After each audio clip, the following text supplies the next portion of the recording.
Unit 2, Extreme Nature. Listening 2. Read and listen. Volcanoes. There are volcanoes all over the earth.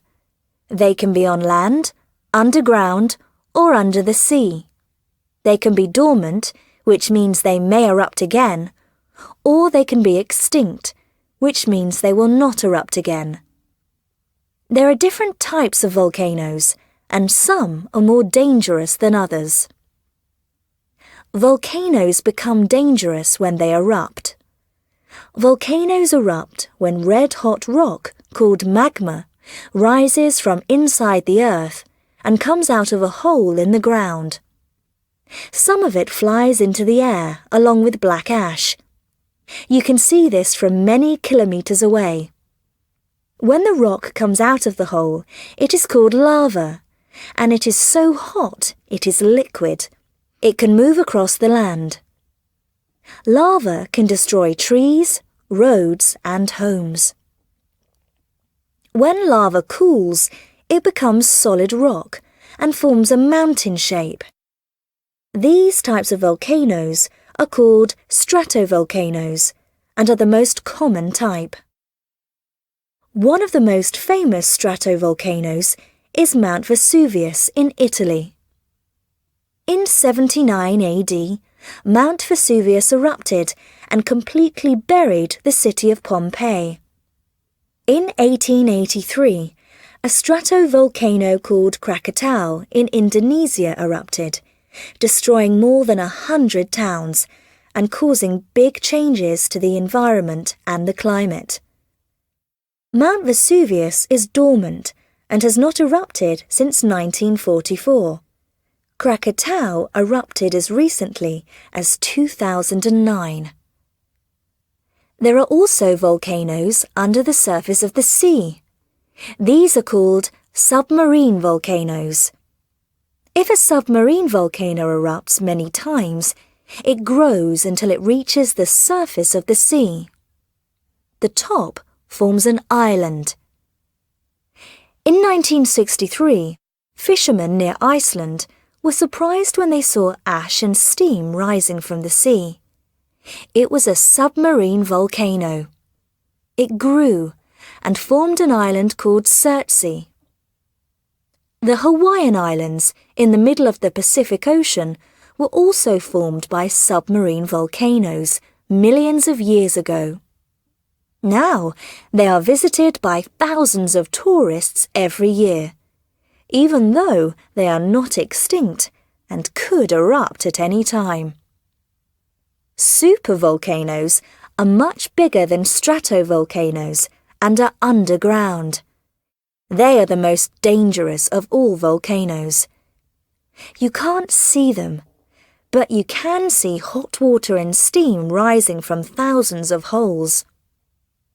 The largest supervolcano is in Yellowstone Park in the USA. If it erupted, the explosion would cause the sky to turn very dark, and there would be black rain. A supervolcano eruption would cause our climate to change completely. The temperature across the world would fall because the ash in the air would stop heat from the sun from reaching us. Even though the eruption might only last a few weeks, these changes would last for many years. Luckily, these volcanoes don't erupt very often, only once about every 600,000 years. Unit 3, Ancient Civilizations.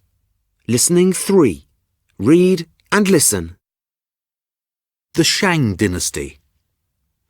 What was life like in China 3,500 years ago? Was it very different to life now? What did people do? How did they live? Let's find out. The Kings. From 1700 until 1100 BC, the area of China around the Yellow River was ruled by a family of kings called the Shang. They were rich and very powerful.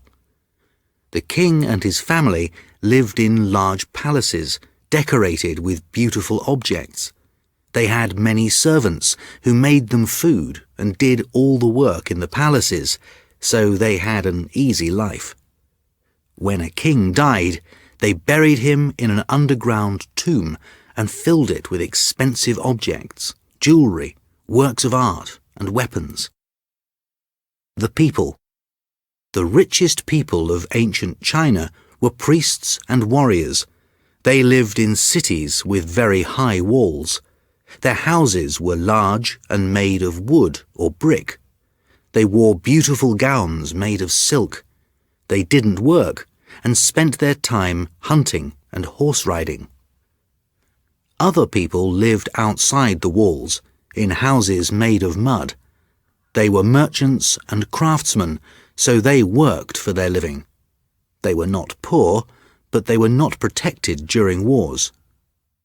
Most of the people during this time were farmers. They lived in villages in the countryside. They worked in fields with tools made of stone, grew grain such as rice, and kept animals. The best place for farming was by the Yellow River. Here the warm, wet conditions were perfect for growing rice. The farmers lived in small houses made of mud or bamboo. Inside there wasn't any furniture and they slept on the mud floor. They were very poor. They had to obey the kings and the rich people all the time and give them food and gifts. They didn't have a very easy life. Important developments. During the time of the Shang, there were some interesting inventions.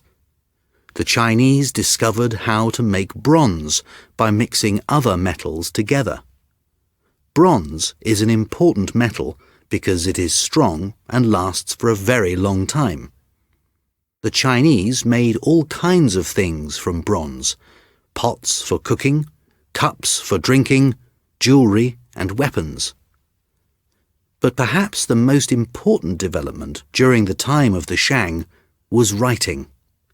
Once a civilization can write, people can pass on information about themselves, their lives, and what they believe. Although the Chinese started writing at this time, they didn't have paper yet, so people wrote on animal bones, on stone, on bamboo, and even on turtle shells. So, life for people in ancient China was quite different from our lives today. Unit 4. Endangered Animals. Listening 4. Read and listen. Polar bears. Polar bears are our biggest land predators, and they can look frightening. An adult male can weigh up to 600 kilograms and be 3 meters long. When a polar bear stands on 2 legs, it is taller than a man. Their habitat is snow and ice in cold northern countries like Alaska, Greenland and Canada. In winter, they travel across the frozen seas looking for prey. They eat seals and other animals, and they are excellent hunters. They have white fur, so it is difficult to see them in the snow. They have sharp, strong claws, which help them to catch and hold their prey. They also have long necks, small heads, and large, flat feet. This makes them very strong swimmers. Sadly, changes in climate mean that polar bears are now an endangered species. In places like Hudson Bay in Canada, temperatures have been getting warmer since 1950. This means that the sea has been freezing later every year, so the bears have less time to hunt on the ice. As a result, hungry bears go into towns looking for rubbish to eat. Conservationists have tried to keep the bears away from towns, but sometimes they have to catch them, as the bears can attack people when they are hungry. the bears are not killed. They are taken by helicopter far from the town, so that the animals can look for food in their normal habitat. Penguins. Penguins are birds, although they cannot fly. They are excellent swimmers because of their body shape and their wings, called flippers. They can dive deep into the sea to find prey. They eat krill, which are tiny sea animals, fish and squid. Their beaks are sharp, which helps them to catch prey, but also to fight. Penguin feathers are black on their backs and white on their fronts. In this way, they are camouflaged from their predators when they are swimming. Underwater predators like seals and sharks cannot see them very well against the light surface of the water. Flying predators like eagles find them difficult to see from the top against the dark ocean. There are different species of penguins living in different areas of the world, but almost all of them live in the southern hemisphere. Most penguin species have an extremely cold and icy habitat. They are one of the few animals that live in Antarctica. Like polar bears, penguins are becoming rare. This is partly due to climate change, but also due to water pollution killing their prey and oil spills from large ships. Other human activities are resulting in fewer penguins, including accidents with fishing nets and people collecting too many of their eggs. We must act carefully now to save penguins from becoming endangered. Unit 5. Food Inventions. Listening 5. Read and listen. Preserving food. For thousands of years, people have tried to find ways to keep food for longer. In the past, this was important, as people needed to save fresh food for times when it was hard to find, such as the winter. Today, there are still many places without electricity, and people living in these places need to preserve food in ways that don't use fridges. They need to make food last as long as possible. Why doesn't food last? The problem is that all food can grow bacteria, and bacteria spoils food. To preserve food, you have to destroy the bacteria or slow down their growth. There are different ways to do this. 1. Drying. Drying is the oldest type of food preservation. If water is removed from food, the bacteria can't grow. In ancient times in hot countries, people simply left fruit and meat outside to dry in the sun and the wind, until all its natural water was gone. This made the fruit last a very long time. Drying fruit sometimes results in a completely new product. For example, grapes turn into raisins and plums turn into prunes. Drying food in the sun does not work in cooler or wetter climates. But people have other methods to preserve food in cold places. 2. Salting. Salting food, especially meat and fish, is another very old way to preserve food. Bacteria cannot grow in a very salty environment, so salted food lasts a long time. In many countries, salt fish or meat has become a traditional food, and people still eat it today. For example, in Portugal, the national dish is salt codfish, and although people could buy fresh fish and refrigerate it, they prefer to eat the preserved fish. 3. Canning.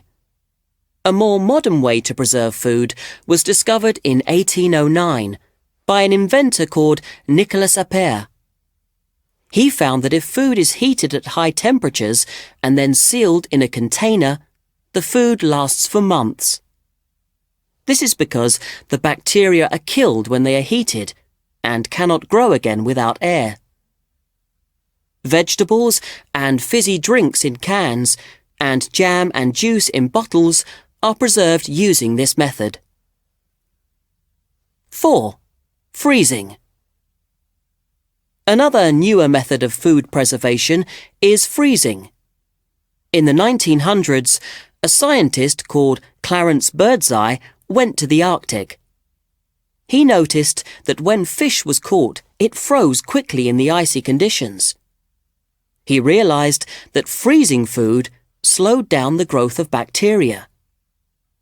Back home, he invented a way of fast freezing food. Frozen food was first sold in 1930 and was very popular, especially in North America. Today, millions of people have freezers in their homes. All sorts of food, from vegetables to pizza, is frozen in factories before it is transported to supermarkets for us to buy. Unit 6. Old and New. Listening 6. Read and listen. What can you do with an old building that isn't used anymore? Why not restore it and use it for something else? Here are some examples of old buildings that have been transformed into museums. The Roubaix Museum. It's difficult to imagine a swimming pool becoming a museum, isn't it? Well, that is exactly what happened in the small French town of Roubaix. The beautiful building was first built in 1927 and was used as a swimming pool until 1985. People then decided to reopen the building as an art gallery. Since then, the original designs have been carefully restored. The building has been filled with fantastic collections of paintings, sculptures, and textiles. But the best thing about the new museum is the room with the swimming pool. The pool is much smaller, and you can't swim in it now. But it is really amazing. There are statues all around it. The sun shines through the beautifully restored windows into the gallery, and it all looks spectacular. The museum is still called La Piscine. That's French for swimming pool. The Thanjavur Art Gallery. It's not often that you can visit a palace, but if you go to Thanjavur in India, you can spend as long as you like exploring one. Thanjavur is one of the oldest cities in India. It is well known for its beautiful architecture, its music, and its art. One of the best tourist attractions is the Thanjavur Art Gallery, which is in a 17th century palace. Before the building was transformed into a gallery, it had been unused for years. Since it has become a gallery, it has been filled with bronze and stone sculptures, paintings, and musical instruments. There's also a library full of ancient documents and a music hall. It's an unforgettable and historical place to visit. The Nomadic Museum. Perhaps the most incredible transformation is the Nomadic Museum. Designed by a Japanese architect, this art gallery was created from 148 metal shipping containers and recycled paper tubes. Although this gallery is made from old, used materials, it is truly an amazing building and a fascinating example of modern architecture. The gallery was created in 2005 to show an exhibition of photographs to people around the world. How would it reach all these people? The museum is nomadic. It actually travels around the world. Because it's made of shipping containers, it can be shipped overseas. It has already been to New York, Tokyo, and Mexico City. Maybe it will come to your country soon. Unit 7.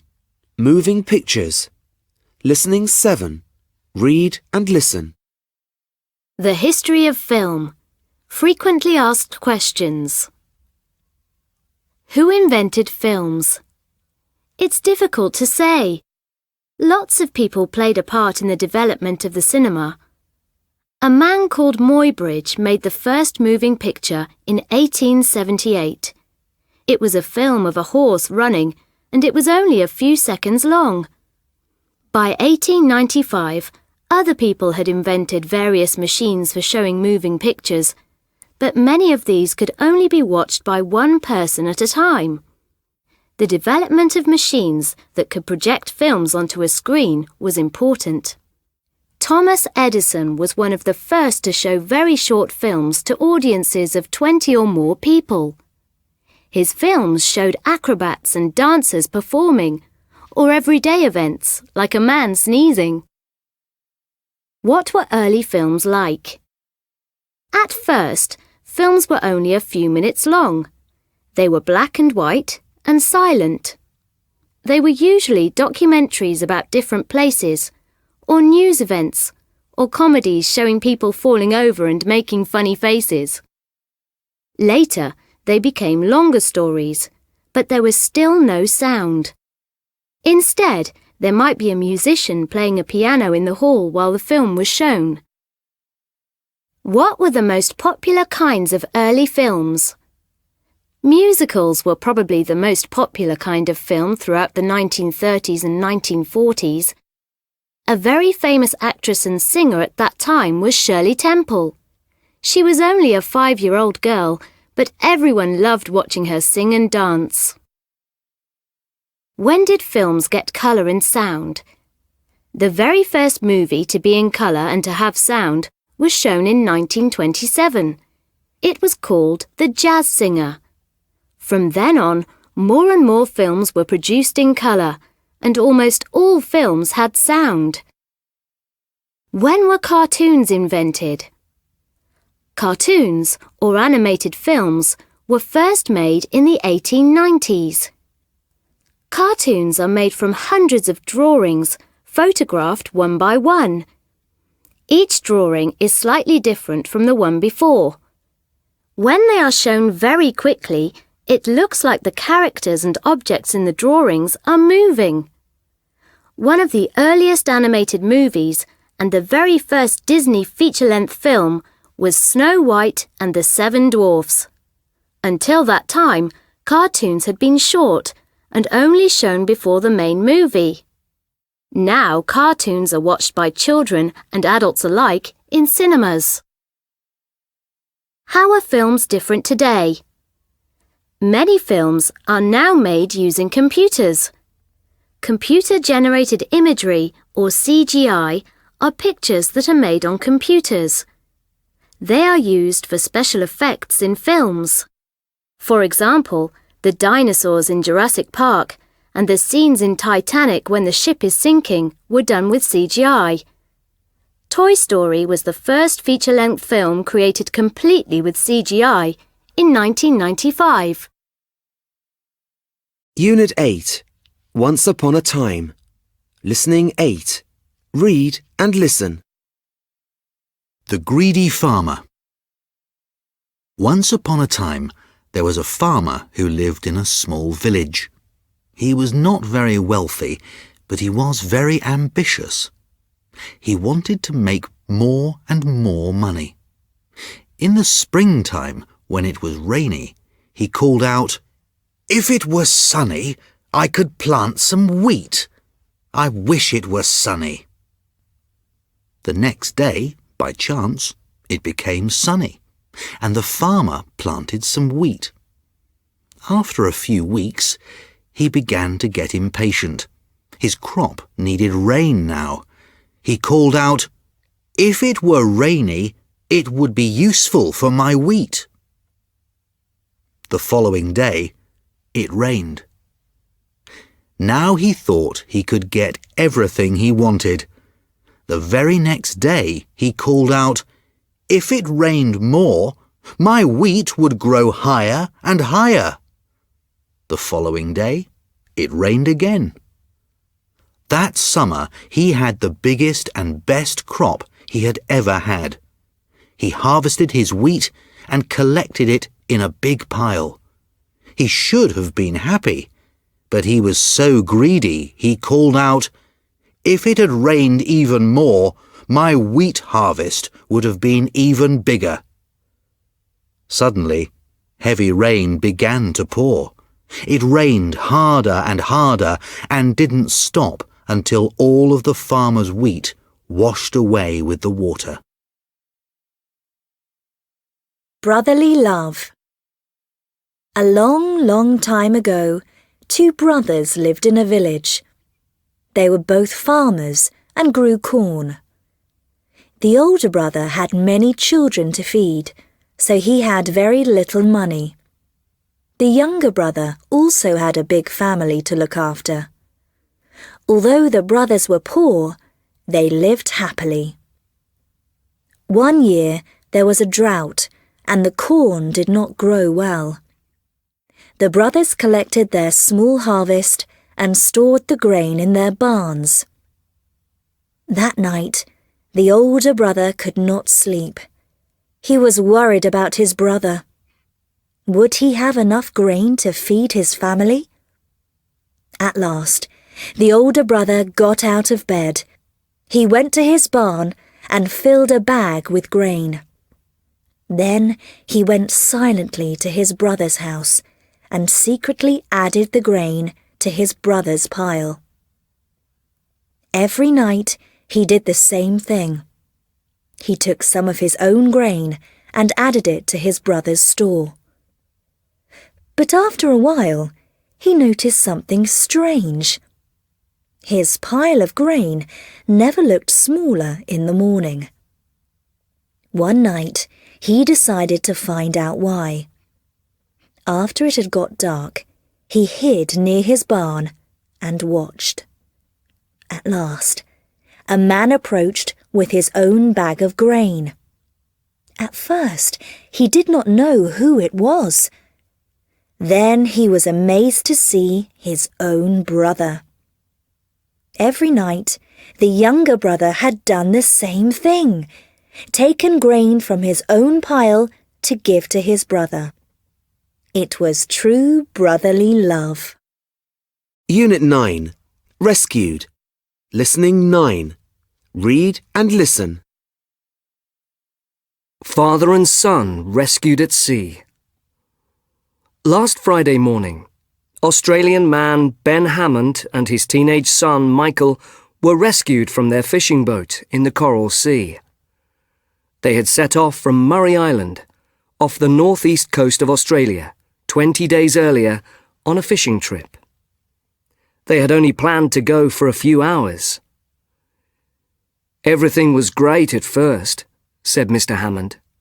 "The weather was fine and the fishing was good. But then there was a sudden wind. We lost control and were sent out to sea. The wind was the beginning of a massive storm. After a few days, their boat ran out of fuel. They couldn't call for help because their mobile phones had no signal, so they turned them off to save the batteries. Rescuers had difficulty finding them because of the storm. However, the storm may have saved their lives." "It was lucky the weather was quite bad," said Michael. "If it hadn't rained, we wouldn't have had anything to drink. We only had 2 bottles of water to begin with." Over the next few weeks, they just tried to stay alive and well. They protected themselves from the sun by covering their heads. They managed to catch some fish, which they ate raw. And they drank the rainwater. Eventually, they discovered they had a mobile phone signal. They sent text messages to their family. The emergency services found them, and a rescue helicopter was sent to pick them up. They were taken to a clinic, where they were treated for sunburn and dehydration. Mr. Hammond had lost over 20 kilograms. He said, I'm just happy to be alive. Helicopter rescues men on mountain. 2 French men were airlifted by helicopter from Mount Snowdon in Wales yesterday evening.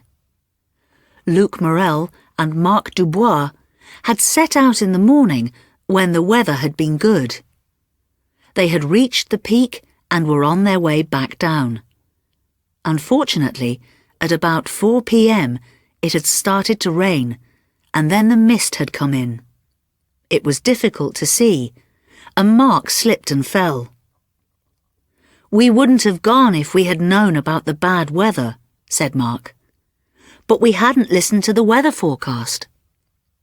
Luke used his mobile to phone the emergency services, and a dramatic rescue operation took place.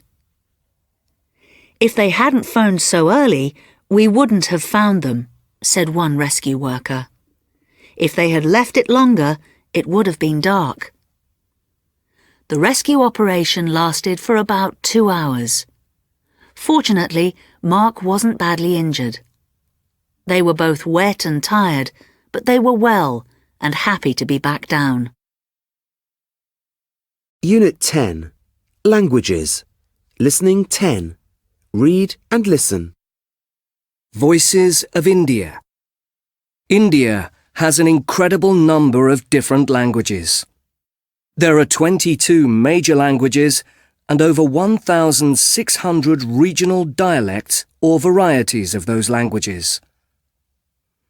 Hindi is the official language of India and has more than 250 million speakers. But many people don't speak the official language at all.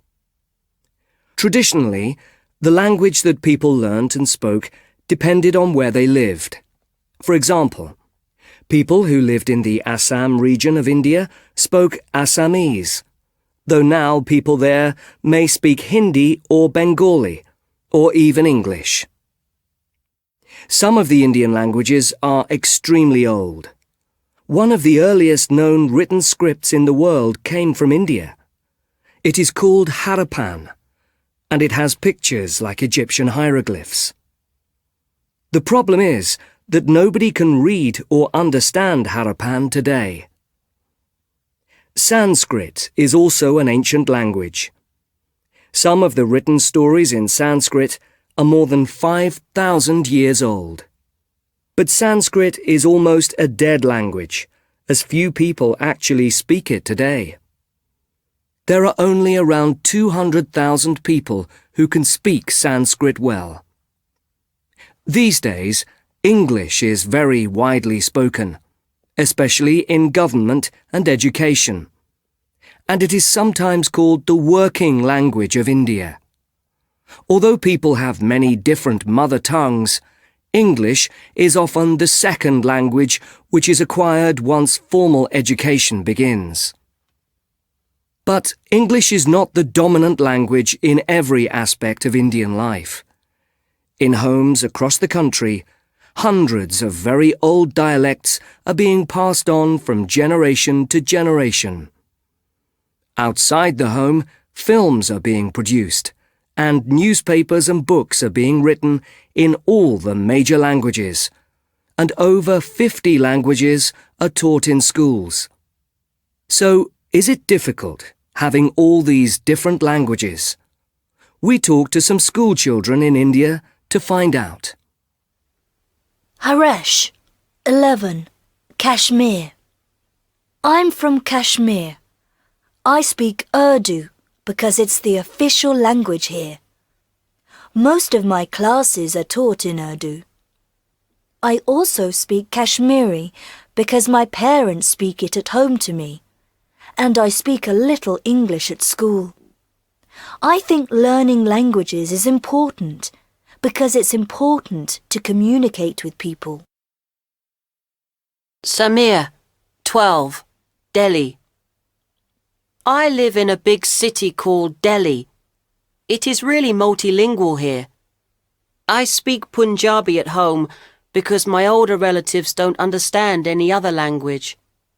Some of my friends speak different languages at home. I'm learning English at school, but I also learn lots of English by watching English cartoons on TV. So I think it's fun to learn other languages. Marla, 11, Rajasthan. I live in Rajasthan and Hindi is my first language. I'm learning English at school. My parents speak a dialect called Malvi. I speak this a little too, but I can't write anything in Malvi. I prefer speaking and writing in Hindi. I really like watching Hindi films. I'm glad I can speak different languages. Unit 11. Study skills. Listening 11. Read and listen. Study skills.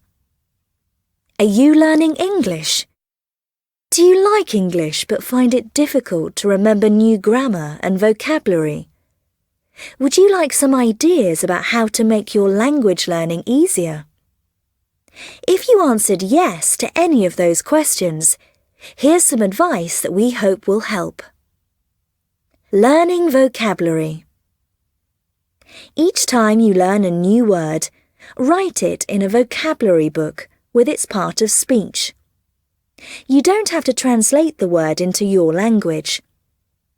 Try using a synonym to help you remember what it means.